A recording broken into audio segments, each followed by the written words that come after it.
接会面就好了。是啊，你的建立很好啊，好，这个最有效、最直接，消息更不会外露。好，然后找，来，好，大家早安，好。下午3点要跟柯市长会面，是真的吗？如果是真的话，下午3点钟请你们驾临，好不好？我3点钟会在这里开会。所以你的意思是你跟柯市长在这边见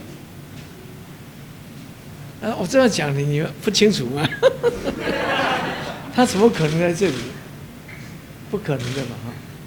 所以没有这回事，就是那想问一下，因为刚刚郭办公室他们那边有说，就是3方幕僚会先安排会面在这个礼拜，然后已经有接到柯市长方面来的电话了。那我们这边有没有接到就是柯市长这边就是可能幕僚先见面这样子的一个邀约？到现在为止还没有。他受访的时候讲说啊，这几谁讲？柯文哲市长说他觉得他自己最有胜算。这个他有信心最好。我们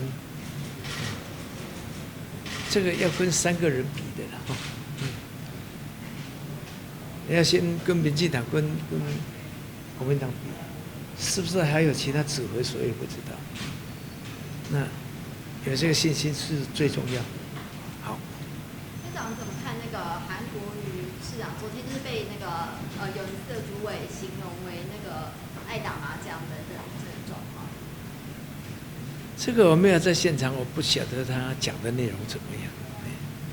因为陈鸿昌委员他那个时候是说韩市长喜欢喝酒抱女人，所以他现在又公开支持蔡英文总统连任，那现在面临党纪处分，不知道院长怎么看？我刚才讲过，我不知道他真正讲的这个意思是，他目的是什么，我不知道，所以我无从评论。你会觉得他言论有点不太是？我不在现场，我不晓得他谈什么。院长想要问一下，那因为其实我们就是院长跟郭董事长是好朋友嘛，然后也跟柯市长见过面了。那接下来如果还要这个3方会面的话，还要来透过幕僚先见面讨论什么，这会不会有点太麻烦？不就是直接会面就好了？是啊，你的建立很好啊，这个最有效、最直接，消息更不会外露。好，我来尝试这么做，好不好？